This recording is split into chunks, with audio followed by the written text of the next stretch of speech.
Hai guys, selamat datang di channel Gereja Internet. Jangan lupa klik tombol subscribe dan nyalakan lonceng pemberitahuan supaya kamu bisa mendapatkan pengajaran setiap minggunya tentang kebenaran yang alkitabiah. Klik subscribe itu nggak bayar guys, tapi dengan klik subscribe kalian baru saja mendukung Gereja Internet supaya terus dapat berkembang di dunia YouTube. Jangan lupa like, comment, and share ya guys. Nah, saudara sekalian, mulai minggu ini dan beberapa minggu seterusnya, sampai beberapa kali saya akan menyampaikan satu bagian pengajaran secara berkaitan dan satu dengan yang lain akan saling menyusun sehingga kita belajar precept upon precept, line upon line seperti yang pernah saya sampaikan beberapa minggu yang lalu. Nah, apa yang saya membagikan buat saudara?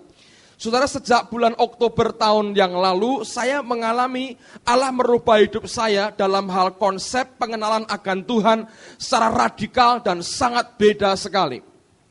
Bahkan ketika Tuhan mulai membukakan akan pewahyuan-pewahyuan seperti ini, Dia membawa saya dalam pengalaman-pengalaman rohani yang belum pernah saya jumpai sebelumnya, yang belum pernah saya alami sebelumnya. Beberapa hal sempat mengejutkan saya karena ini merupakan perkara baru buat kehidupan saya. Saya masih ingat ketika hari itu kami baru pulang dari Toronto dan sampai di rumah, dan Kamis itu merupakan Kamis doa malam pertama yang harus saya ikuti. Saya melihat bahwa ketika kami pulang dari Toronto, Allah melawat tempat ini dengan indah. Muncul orang-orang yang terbeban untuk berdoa, ada kegairahan yang luar biasa dalam mencari Allah. Lalu kemudian saya masih ingat hari itu Roh Kudus menggerakkan saya untuk doa puasa. Dari pagi sampai sore saya berpuasa, saya berdoa, menyiapkan diri saya untuk masuk dalam pelayanan doa malam yang ada.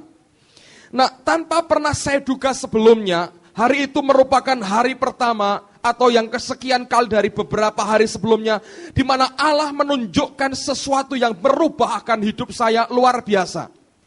Apa yang terjadi? Sekitar jam 5 sore, saya pernah saksikan ini tapi saya mau ulang lagi. Mungkin beberapa Anda belum pernah mendengarnya. Sekitar jam 5 sore, Roh Kudus mendorong saya untuk masuk ke kamar dan berdoa sendirian. Saya kunci kamar saya duduk. Ketika duduk di lantai, saya mulai berdoa, saya mulai menaikkan sebuah pujian yang isinya mengatakan, Tuhan, biarlah Engkau menguduskan saya, Engkau menyucikan saya.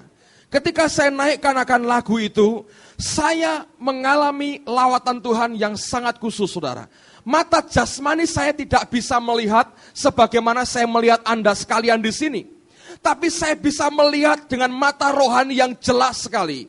Roh Kudus datang dan berdiri di depan saya bisa lihat Dia bergerak kemana saya bisa lihat.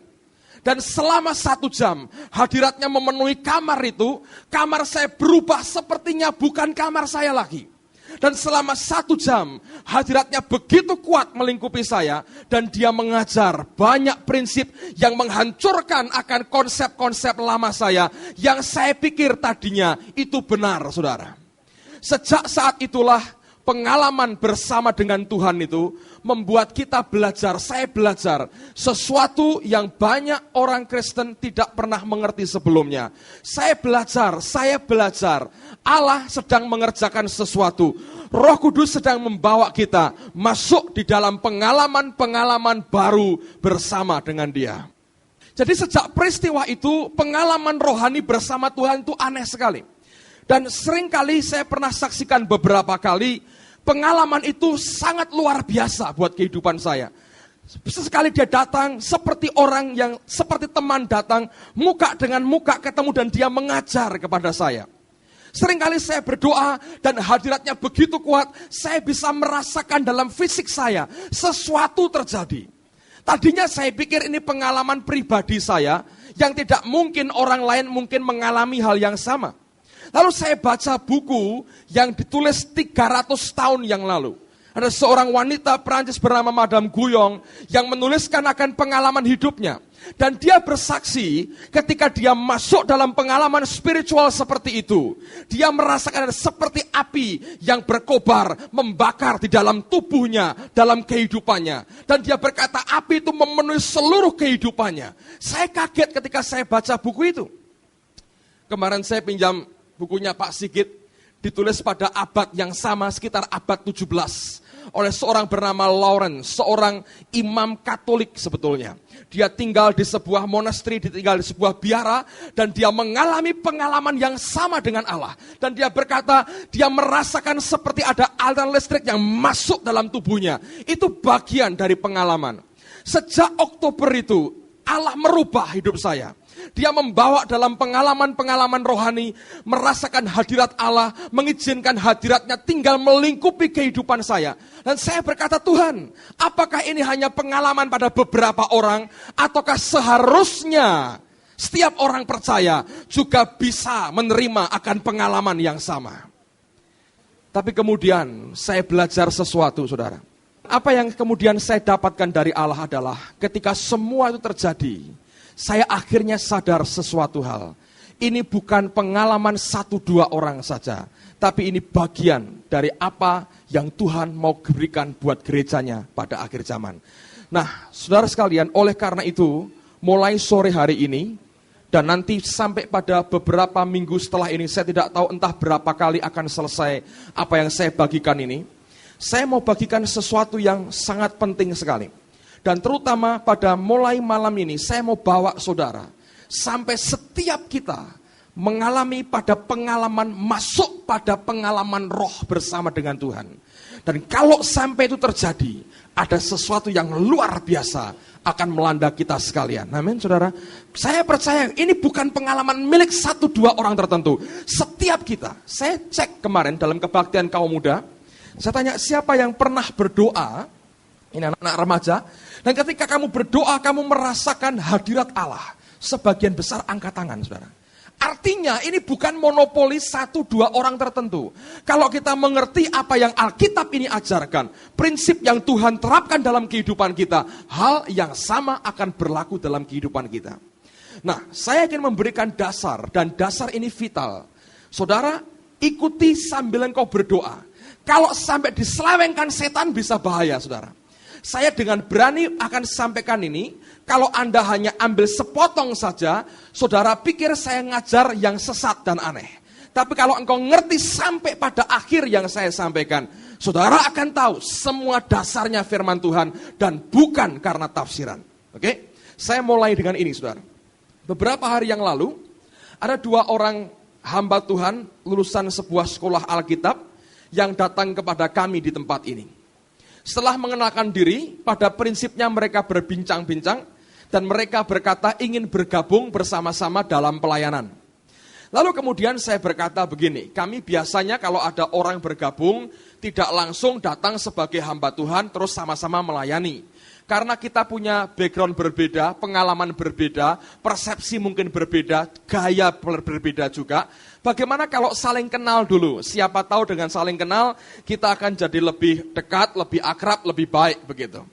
Lalu kemudian dia berkata begini, oh tidak Pak, posisi saya sekarang adalah, saya sudah berdoa, saya yakin tempat saya di JKI.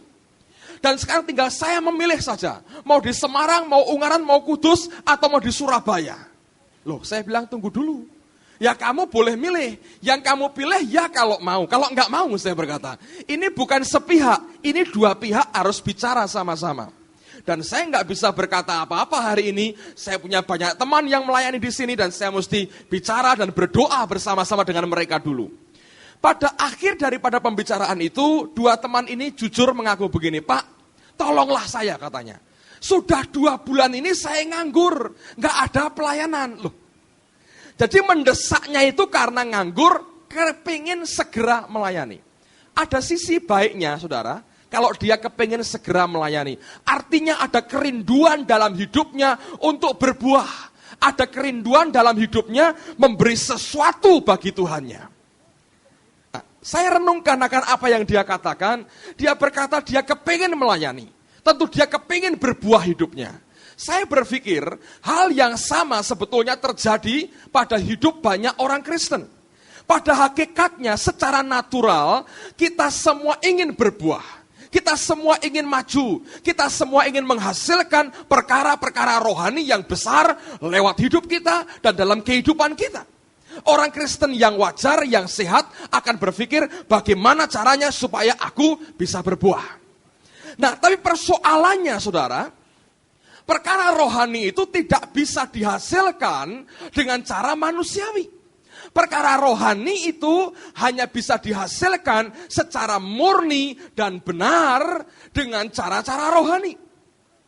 Setiap ada pertobatan, setiap ada tuaian baru jiwa-jiwa, itu ada hukum-hukum rohani yang kita mesti ikuti. Nah, pada sore hari ini saya akan mulai memberi dasar sebelum nanti saya sampai pada hal-hal praktis dalam minggu-minggu mendatang. Bagaimana Anda bisa masuk dalam hadiratnya. Nah, saya mau katakan bagaimana supaya ada buah rohani dalam kehidupan kita. Bagaimana supaya dilahirkan perkara-perkara rohani. Lihat apa yang Alkitab katakan. Yang pertama silahkan buka Galatia pasal yang keempat. Ada istilah yang sering kali kita baca, tapi kita mungkin kurang merenungkannya. Galatia 4, ayat yang ke-19. Dengar baik-baik. Hai anak-anakku, ini Paulus menyebutnya aneh. Dia berkata, hai anak-anakku. Seringkali dia berkata, hai orang Galatia yang bodoh. Hai jemaat Korintus, hai saudaraku. Karena kamu, aku menderita sakit bersalin lagi. Sampai rupa Kristus menjadi nyata di dalam kamu. Saya mau ulang lagi, lihat pada Alkitab Anda masing-masing, ini basic yang penting sekali. Paulus berkata begini, hai anak-anakku, karena kamu, aku menderita sakit bersalin lagi, sampai rupa Kristus menjadi nyata di dalam kamu. Paulus menggunakan istilah yang aneh. Dia kan seorang laki-laki. Dia berkata, hai anak-anakku, karena kamu, aku menderita sakit bersalin lagi. Siapa di sini, bapak-bapak, yang pernah menderita sakit bersalin? Kalau ada itu aneh, saudara. Belum pernah ada seorang laki-laki melahirkan anak, gitu. Siapa yang pernah melihat istrinya melahirkan? Para bapak di sini ada yang pernah lihat waktu istrinya melahirkan anak? Nggak ada.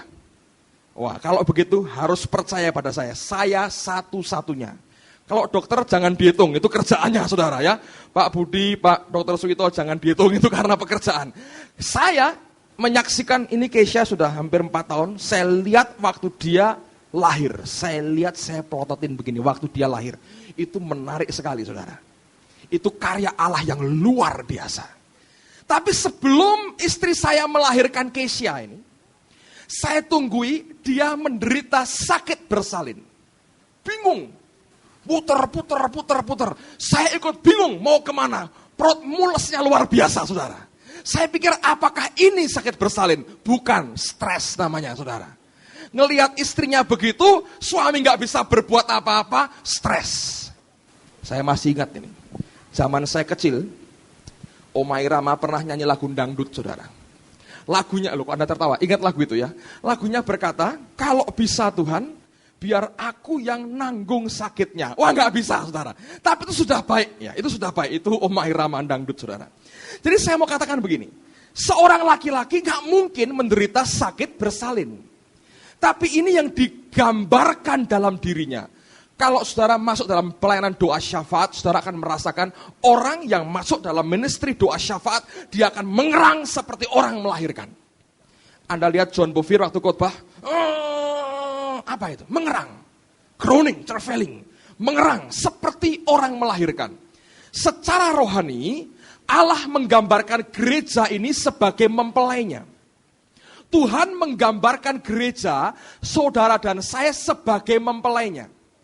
Nah, perkara rohani tidak bisa dibuat. Itu hanya bisa dilahirkan. Perkara rohani tidak mungkin diciptakan, tapi harus dilahirkan dari gereja yang mengerang seperti orang yang menderita sakit bersalin. Coba buka Yesaya pasal yang ke-66. Coba Anda buka pada ayat yang ke-8 dan ayat yang ke-9. Yesaya pasal 66 ayat yang ke-8 dan ayat yang ke-9. Siapakah yang telah mendengar hal yang seperti itu? Siapakah yang telah melihat hal yang demikian? Masakan suatu negeri diperanakkan dalam satu hari, atau suatu bangsa dilahirkan dalam satu kali. Namun baru saja menggeliat sakit, Sion sudah melahirkan anak-anaknya. Siapa Sion itu? Itu orang-orang percaya, kata Mazmur.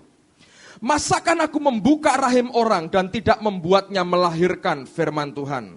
Atau masakan aku membuat orang melahirkan dan menutup rahimnya pula, firman Allahmu. Dengar baik-baik.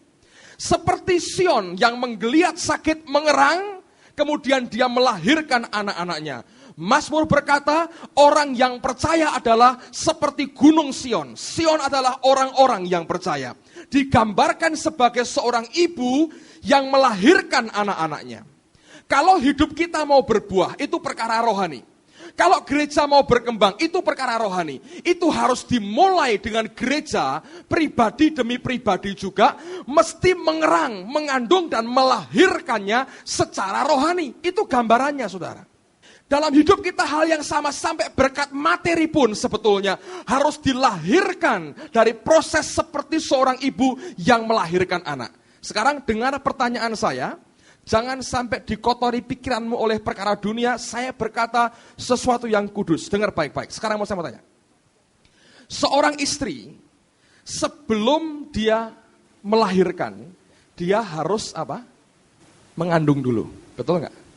Kalau ada istri yang tidak pernah mengandung, tahu-tahu melahirkan anaknya, ada nggak? Nggak ada. Kalau dia mau melahirkan, dia harus mengandung dulu. Oke? Kalau ada seorang ibu baru nikah 1 bulan, terus berkata pada suaminya, ayo ke rumah sakit, kenapa? Aku mau melahirkan. Lah perutnya kecil, ya kepingin aja melahirkan. Bisa nggak, saudara? Nggak bisa kan? Harus ada anak dalam kandungannya. Betul nggak, saudara? Betul kan? Orang sekecil apapun kandungannya, tapi mesti ada anak di dalamnya. Gitu. Kalau nggak ada apa-apanya, Anda mau keluarin, ya nggak bisa apa-apa, saudara. Karena nggak ada yang dikeluarkan. Harus hamil dulu, harus mengandung dulu. Jelas itu, ada pertanyaan soal ini, semua percaya begitu. Sebelum melahirkan harus mengandung dulu. Sekarang, seorang istri kok sampai bisa mengandung? Apa yang harus dia alami? Harus ada yang namanya hubungan intim dengan suaminya. Betul nggak, saudara? Betul nggak? Jangan malu, saya tidak ngomong kotor sama sekali. Saya ngomong sesuatu yang kudus. Betul nggak, saudara? Betul? Bisa nggak tanpa hubungan intim dengan suaminya, dia mengandung? Bisa nggak? Yang bilang tidak bisa, angkat tangan. Tegas, Pak Gaspar, 1, 2, 3, 4, 5, 6. Ini orang-orang suci, hebat. Bisa.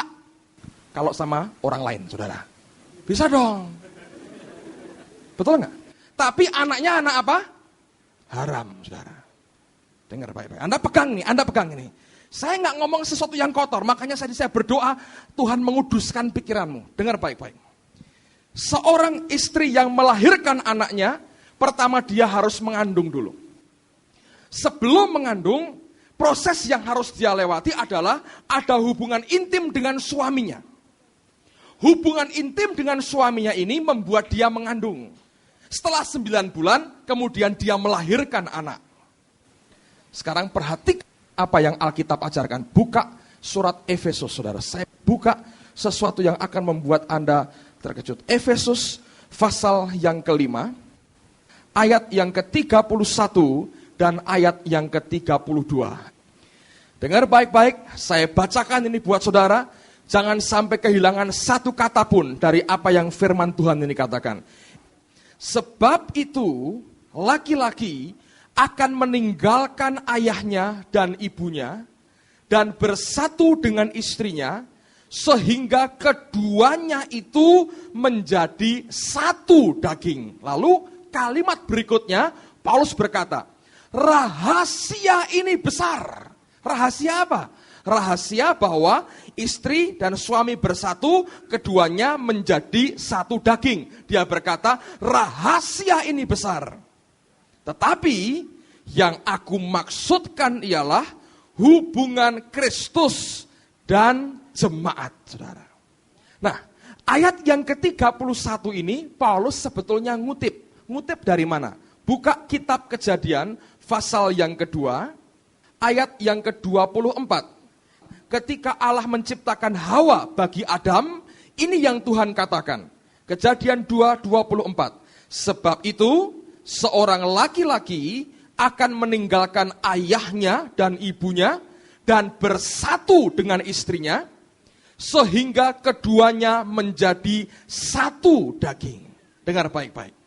Alkitab menggambarkan hubungan suami istri, hubungan intim yang ada, membuat mereka menjadi satu daging. Dan Paulus berkata, rahasia ini besar. Yang kumaksudkan adalah hubungan antara Kristus dan jemaatnya. Dengar saudara. Paulus berkata, aku seperti mau sakit bersalin lagi, sampai wajah Kristus nyata di dalam kamu. Seperti orang yang menderita sakit bersalin. Sion menggeliat sakit, dia melahirkan anak-anaknya. Anak dari siapa ini saudara? Itu adalah hasil, tanda petik, hubungan intim antara gereja dengan Kristus suaminya. Sekarang Anda lihat 1 Yohanes pasal 3. Surat Yohanes. Bukan Injil tapi surat Yohanes. Ayat yang ke-9. 1 Yohanes 3 ayat yang ke-9. Setiap orang yang lahir dari Allah tidak berbuat dosa lagi. Sebab benih ilahi tetap ada di dalam dia, dan ia tidak dapat berbuat dosa karena ia lahir dari Allah. Ada kata benih ilahi. Kata benih itu dari bahasa Yunani sperma. Ini semua rohani. Jangan digambarkan jasmani. Semua rohani. Dengan demikian sebetulnya Alkitab mau mengajarkan apa? Saudara dan saya tidak akan pernah bisa menghasilkan, melahirkan anak-anak rohani, yaitu jiwa-jiwa yang bertobat. Engkau tidak mungkin mendapat perkara-perkara besar yang rohani dari Allah sebelum dalam hidupmu itu ada intimacy with God, ada hubungan intim secara rohani dengan Tuhanmu. Kemarin malam saudara Hengki memberikan satu ayat. Saya pernah baca tapi saya lupa ayat ini. Dan dia ingatkan lagi. Coba Anda buka 1 Korintus pasal yang ke-6. Ayat yang ke-16 dan ayat yang ke-17. Dengar baik-baik. Saya bacakan ini menegaskan hal yang sama buat kita. Atau tidak tahukah kamu bahwa siapa yang mengikatkan dirinya pada perempuan cabul menjadi satu tubuh dengan dia. Sebab demikianlah kata nas, keduanya akan menjadi satu daging. Tetapi, nah kata tetapi itu berarti ada kaitan dengan ayat sebelumnya, yaitu barang siapa mengikatkan diri dengan perempuan cabul, dia jadi satu daging dengan perempuan itu. Perhatikan, tetapi siapa yang mengikatkan dirinya pada Tuhan menjadi satu roh dengan dia. Ngerti nggak gambarannya? Hubungan pernikahan itu kudus di hadapan Allah. Kenapa? Itu simbol hubungan Allah dan gerejanya. Saya mau ulang lagi, dengar baik-baik dulu saudara. Paulus berkata, seperti seorang wanita yang melahirkan bagi anak-anaknya. Seperti seorang perempuan yang melahirkan. Sion menggeliat sakit, dia melahirkan anak-anaknya. Sebelum dia bisa menggeliat sakit, ada sesuatu yang harus dikandung secara rohani. Dan itu hanya bisa didapat. Seperti yang Paulus katakan, ini rahasia besar. Hubungan antara Kristus dan jemaatnya. Yaitu apa? Sebagaimana suami istri, satu daging. Diminta oleh Tuhan untuk gerejanya punya keintiman dengan Tuhan. Ada orang bertanya, Pak, apakah tidak semua sebetulnya sudah intim dengan Tuhan? Tidak, saudara. Belum, hampir semua orang Kristen sebetulnya tidak tahu perkara ini. Mereka belum sampai kepada tingkat yang Tuhan mau. Kenapa? Coba saya buktikan dengan firman Tuhan. Anda buka 2 Korintus pasal yang ke-11 sekarang. 2 Korintus pasal 11 ayat yang kedua. 2 Korintus pasal yang ke-11 ayat yang kedua. 2 Korintus 11 ayat yang kedua. 2 Korintus 11 ayat kedua. Sebab aku cemburu kepada kamu dengan cemburu ilahi.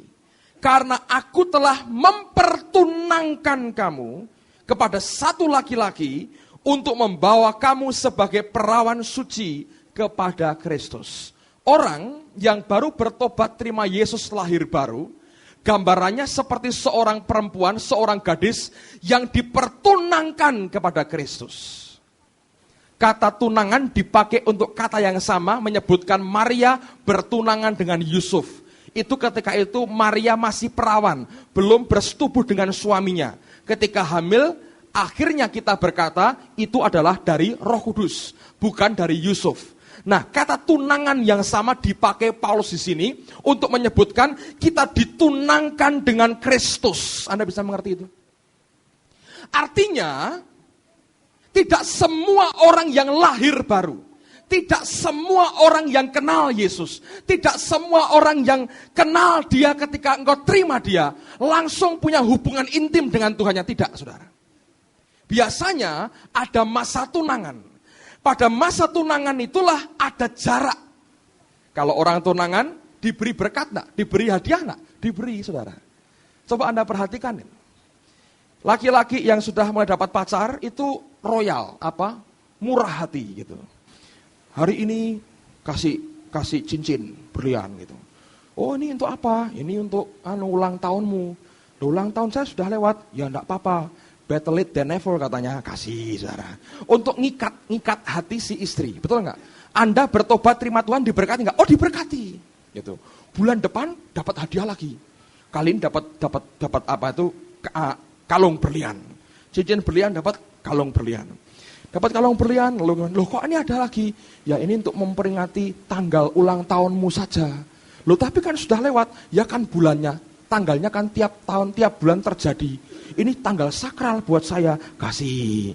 Nah yang perempuan, kasih, mau saudaraku ya. Siapa tahu bisa dijual untuk beli bakso atau apa, terima saudara. Nah mertuanya, kalau mertua yang agak enggak tahu diri saudara, lihat calon menantunya kaya, wah biasanya sambutannya luar biasa. Yang dandan itu malah calon mertuanya itu kalau ini calon menantu mau datang. Kenapa? Senyumnya ramah sekali, nggak pernah fales, masaknya enak. Lama-lama ketika kenal, sudah mulai kenal, di depan menantunya, calon menantu. Aduh, tante kok agak pusing-pusing katanya gitu. Nah tante perlu check up, iya perlu. Tapi dokter sini nggak bagus. Yang bagus mana? Amerika. Loh, pusing check up di Amerika, saudaraku. Ada yang begitu, di sini nggak ada, saudaraku. Ini contoh saja. Tapi itu masa pertunangan. Ada blessingnya nggak, berkatnya? Ada. Tapi apakah seluruh kekayaan laki-laki ini milik istrinya? Belum, saudara. Masih tunangan. Tapi dekat, dekat.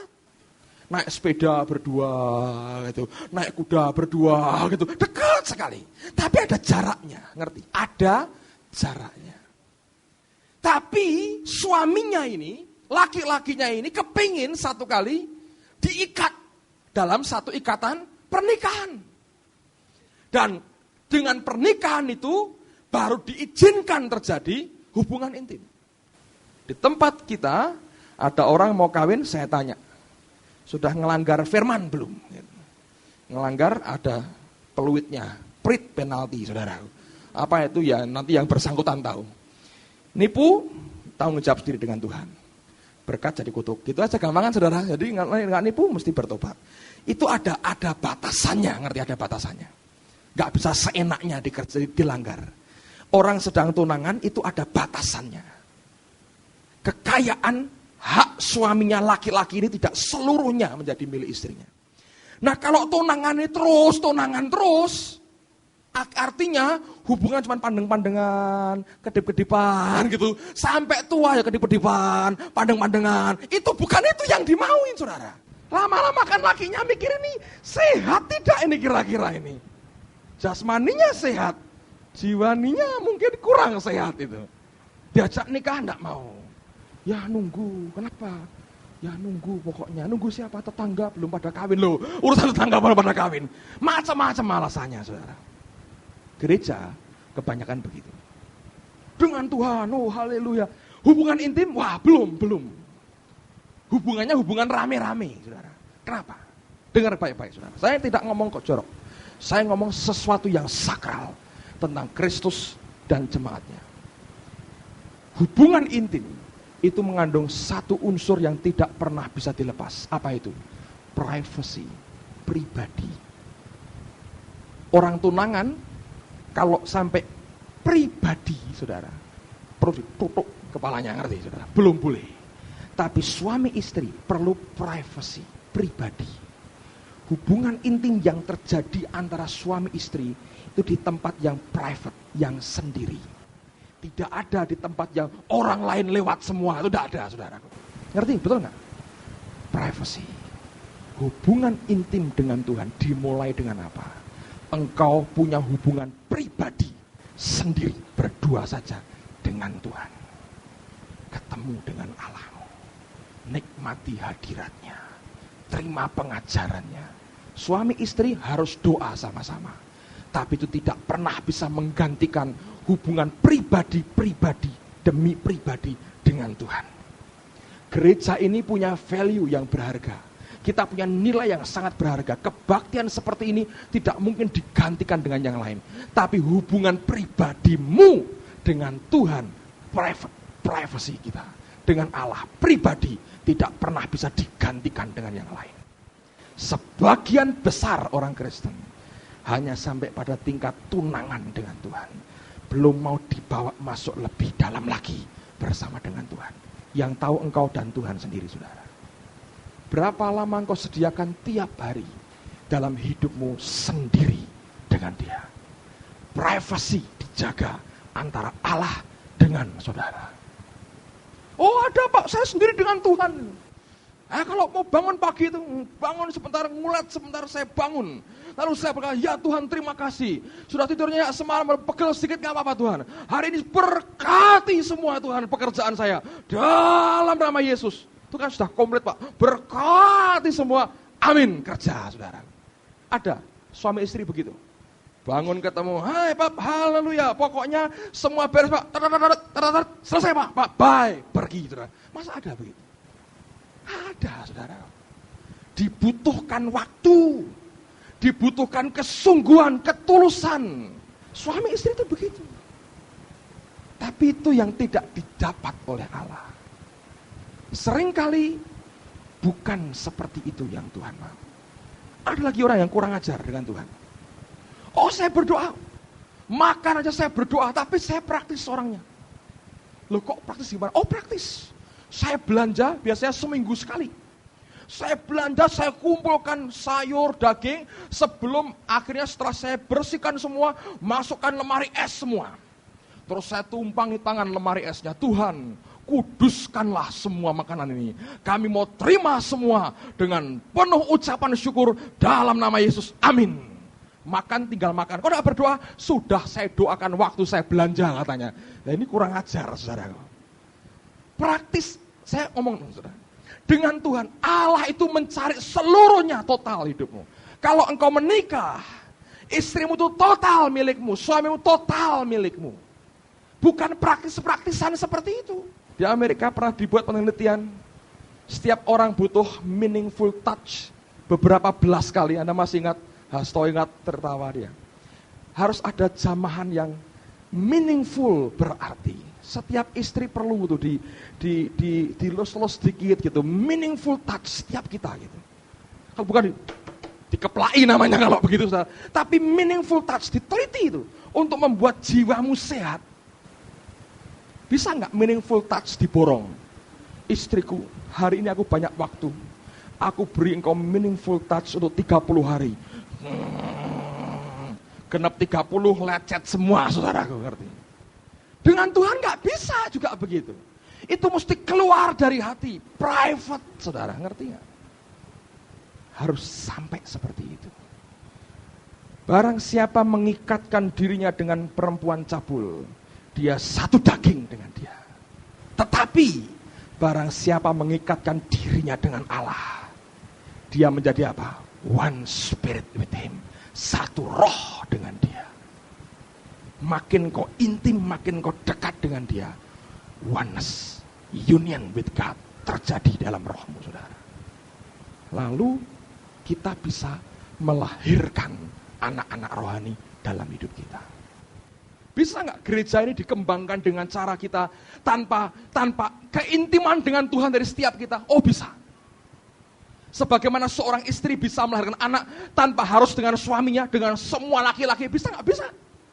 Tapi anak haram, contohnya begini. Ada satu gereja, ini terjadi sungguh di Indonesia. Ini gereja besar, saya pernah cerita. Jemaat yang hadir diberi kartu absensi hadir. Nanti maju sampai di depan pintu, petugas paraf dan stempel gitu.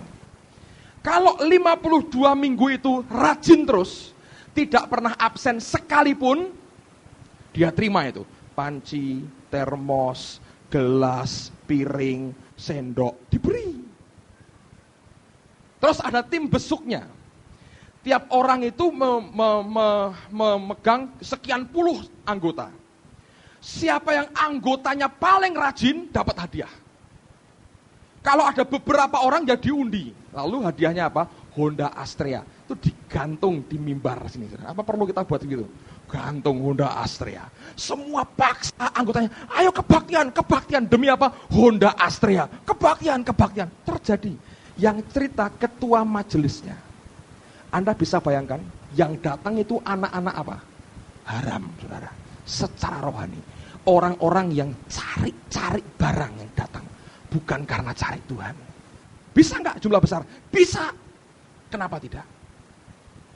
Nggak usah begitulah, kita buat pengumuman. Siapa kebaktian di sini dapat uang 500 rupiah. Ini kan kebak, saudaraku. Bisa. Haram semua anak-anak ini. Jadikan majelis gegeri gereja, saudaraku. Dia pemimpin didol gerejanya sekalian. Menurut saya bisa. Kenapa?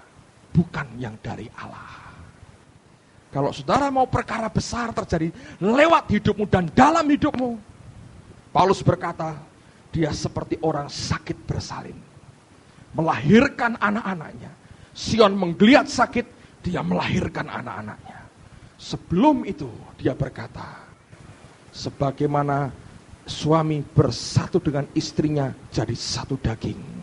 Dia berkata, demikian hubungan Kristus dan jemaatnya dengan Tuhannya. Itu yang Tuhan cari, saudara. Itu yang Tuhan rindukan dalam kehidupan kita.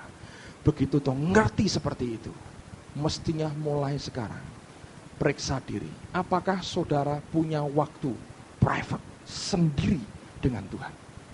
Cukup tidak? Atau hanya seperlunya? Atau diborong tadi? Mingguan dan bulanan, saudara. Tidak pernah bisa digantikan oleh apapun. Ada orang-orang yang keadaan rumah tangganya tidak memungkinkan untuk kita bisa berdoa sendiri dengan bebas. Saya contohnya, saya punya kamar sendiri, saya bisa berdoa. Tapi anak-anak saya dua-dua itu hebat-hebat, saudara. Kalau ngerti papahnya berdoa, ini Kesha ikut masuk.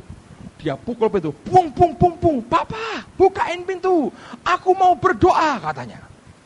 Satu kali saya buka, dia masuk ke kamar dengan adiknya, terus ikut sembahyang. Sia mama, gitu.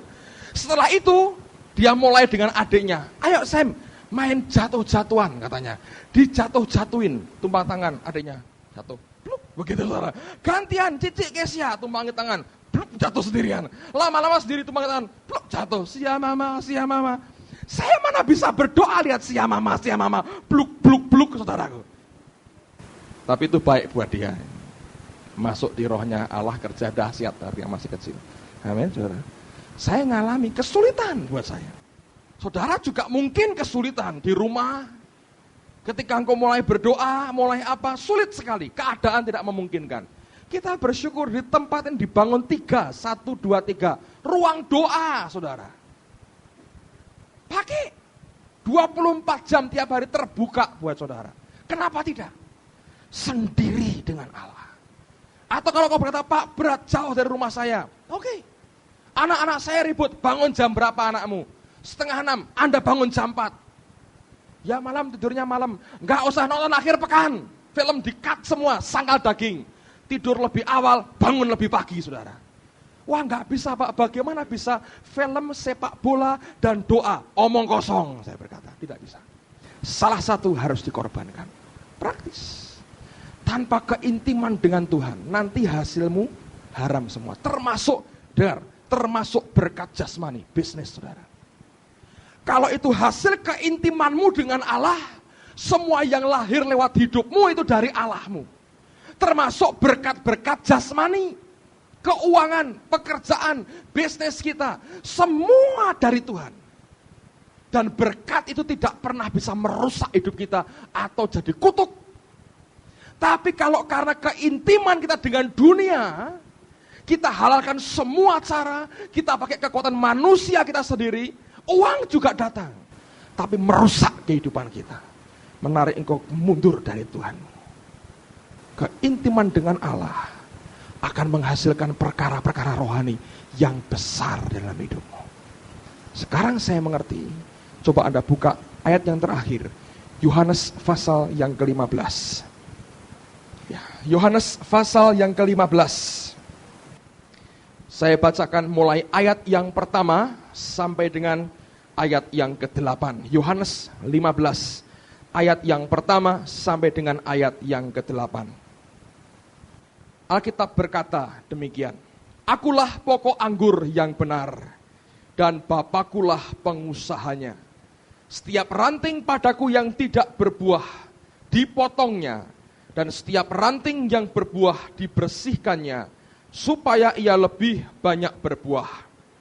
Kamu memang sudah bersih karena firman yang telah kukatakan kepadamu. Tinggallah di dalam aku, dan aku di dalam kamu. Sama seperti ranting tidak dapat berbuah dari dirinya sendiri, kalau ia tidak tinggal pada pokok anggur. Demikian juga kamu tidak berbuah, jikalau kamu tidak tinggal di dalam aku. Akulah pokok anggur dan kamulah ranting-rantingnya. Barang siapa tinggal di dalam aku dan aku di dalam dia, ia berbuah banyak. Sebab di luar aku, kamu tidak dapat berbuat apa-apa. Barang siapa tidak tinggal di dalam aku, ia dibuang keluar seperti ranting dan menjadi kering. Kemudian dikumpulkan orang dan dicampakkan ke dalam api, lalu dibakar. Jikalau kamu tinggal di dalam aku dan firmanku tinggal di dalam kamu, mintalah apa saja yang kamu kehendaki dan kamu akan menerimanya. Dalam hal inilah Bapakku dipermuliakan, yaitu jika kamu berbuah banyak, dan dengan demikian kamu adalah murid-muridku. Lihat, anggur, pokok dan rantingnya itu susah dibedakan. Sama kecilnya, itu tanaman sulur-suluran, saudara. Ngerti? Pokok dan rantingnya susah dibedakan. Nyatu. Dan Yesus berkata, akulah pokoknya, kamu ranting-rantingnya. Kalau kamu tinggal dalam aku dalam kamu. Gimana gambarkannya, saudara? Katakanlah Yesus sebuah lingkaran. Dan kita lingkaran berikutnya. Lingkaran pertama berkata, aku dalam kamu. Oke, yang pertama di dalam yang B, yang A yang dalam B. Tapi B di dalam A, gimana gambarkannya? Aku dalam kamu, kamu dalam aku. Yang paling bisa kita buat adalah satu lingkaran. Ngerti saudara? Union with God, satu. Dan dia berkata sampai berkat jasmani. Apa yang kamu minta, aku berikan kepadamu. Hebatnya Tuhan. Banyak buah. Walaupun itu buah haram kau kerjakan semua. Jangan saudara. Sekarang saya ulang. Ketika engkau bertobat, engkau ditunangkan dengan Kristus. Ketika engkau memberikan hidup dan waktumu kepada Allah, engkau mulai kenal intimacy with God. Hubungan intim dengan Tuhan. Tidak mungkin didapat satu kali, dua kali. Itu merupakan hal yang terus kita harus build dalam hidup kita sampai ada keintiman dengan Tuhan. Keintiman dengan Allah membuat kita bisa merasakan hadiratnya, urapannya, kuasanya bekerja dalam dan lewat kehidupan kita. Membuat kita mengandung perkara-perkara rohani. Lalu pada waktunya kita melahirkan perkara-perkara rohani. Seperti orang yang sakit bersalin. Sion menggeliat sakit, dia mengerang, melahirkan anak-anaknya. Dan itu harus dimulai dengan privacy. dengan Allah kita. Harus ada hubungan yang private, yang pribadi antara kita dengan Tuhan. Tidak mungkin kita berkata, oh aku intim dengan Tuhan.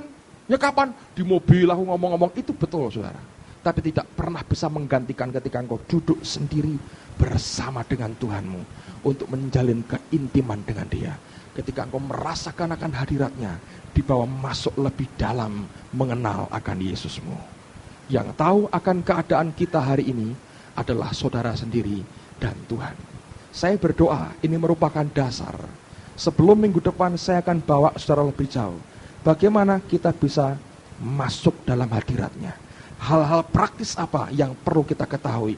Bagaimana kalau satu kali Anda berdoa dan tiba-tiba Roh Kudus sepertinya menjauh. Apa yang segera Anda harus kerjakan. Itu merupakan hal yang vital buat hidup kita. Untuk membawa kita sampai dalam hadiratnya. Kalau Anda bisa temukan apa yang saya sampaikan ini. Satu kali akan terjadi dan tidak akan lama saudara. Ketika tiba-tiba tanpa terasa 2 jam 3 jam kau di kamar sendiri dengan Tuhan. Dan tidak terasa 2-3 jam lewat dalam hidupmu.